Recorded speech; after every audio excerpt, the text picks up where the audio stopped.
It's The Lunch Show with Chad Summers. Fasten your seatbelts for the greatest radio show in the world, ever. And now, the host of The Lunch Show, Chad Summers. All right. Welcome to The Lunch Show, everybody. My name is Chad Summers. I'm your host. Glad you could join me today for this Friday episode, November 3rd, 2023. Hope y'all had an awesome morning. It's time to get into the afternoon.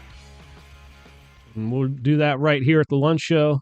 Before we get into the birthdays, I just want to say you can always email me at chadslunchshow@gmail.com. That will be changing. That's just a temporary email address. Please subscribe to the show. That always helps. We've got new episodes every Tuesday and Friday. Don't miss those. Don't be oblivious when you're out hanging out with your buds this weekend. That's embarrassing stuff sometimes. All right, let's get into the birthdays. Elizabeth Smart is 35. Roseanne Barr is 70. And Dolph Lundgren is 65. He was the Russian villain in Rocky III, I believe it was. He was awesome in that movie, I must say.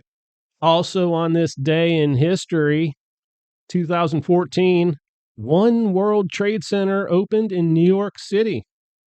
1978, Dominica achieved full independence. Who wants to bet that it was run by Britain? 1957, the Soviet Union launched Sputnik 2, which was piloted by a dog. It was the first living creature to orbit Earth. Now, I got a problem with that. I'm a dog and pet, animal person. Yeah, something wrong with that, man. But, if dogs are so stupid, why did they become the first ones to orbit the Earth? Let you think about that one for a little bit. 1956, Wizard of Oz aired on TV for the first time. It was watched by 45 million households. That's pretty impressive. Pretty impressive stuff. All right, let's get into the news. This one is from Fox News. Country musician calls out moms for raiding Halloween candy bowl outside his home. So I guess he wasn't home. This happened down in Texas. The country musician is Cody Tate of the band Whiskey Myers. Never heard of him. I'm not a huge country fan, but I don't dislike country. I just not really into it.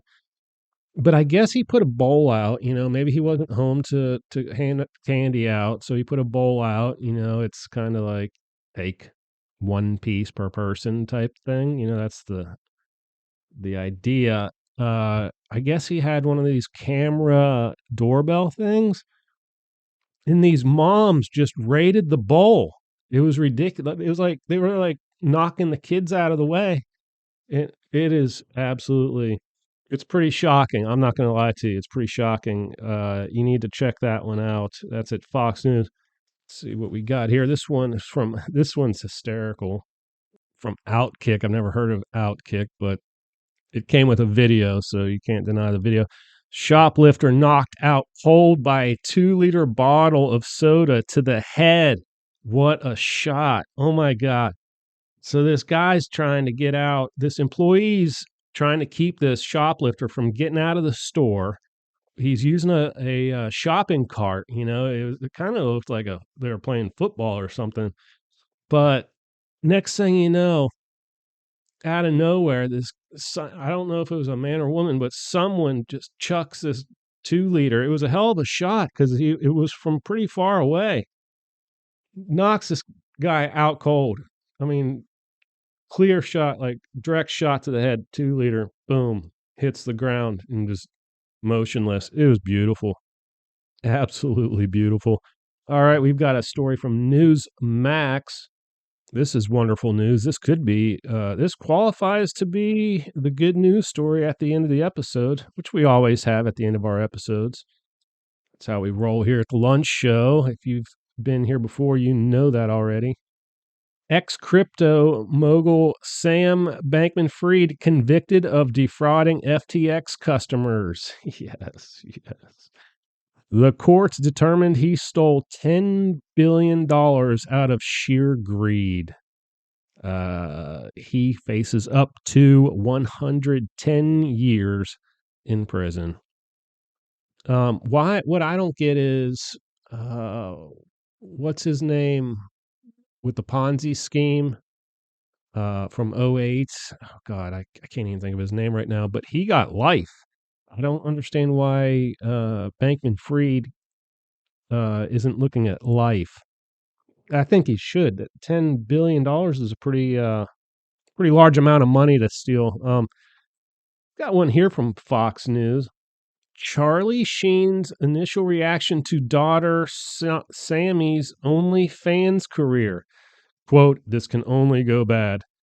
Yeah, you know what? You're right, Charlie. This will only go bad. Sammy Sheen, this is a subtitle. Sammy Sheen previously slammed fans criticizing her job as a sex worker. Her job. Right, right, right. Oh my God. You know what if this was your daughter? What if these people get kicked out of their families, people that get into the PORN field of sleaze, and a lot of times it's just ruins their lives. But sometimes they have a big enough pile of money that they're like, oh, it is what it is. They choose money over family, apparently. This one from Newsmax. Amazon founder Bezos to move from Seattle to Miami. Now, this article cites that he did it because he wanted to move back to where his family is. He was originally from Miami. I saw a headline on Fox News where it says he moved there because of its no state tax. So he moved there. So I don't know. But my concern, it's not a concern, but my interest is in his yacht. I'm a boat guy.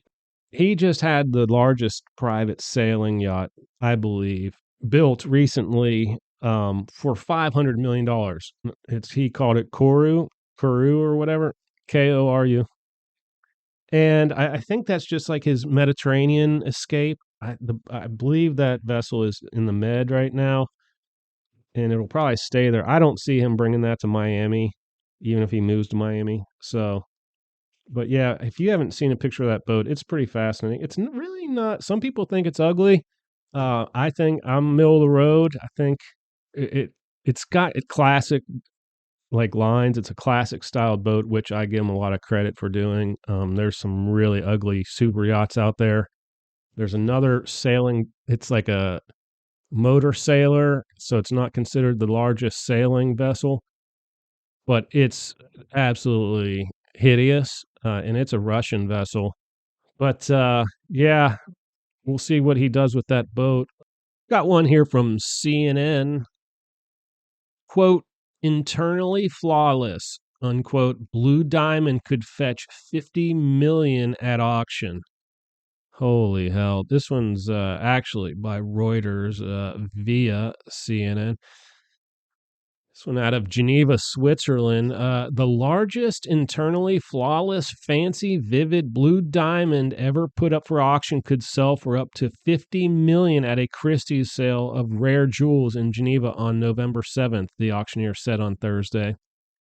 Known as the, quote, Blue Royal, it's got a cool name too.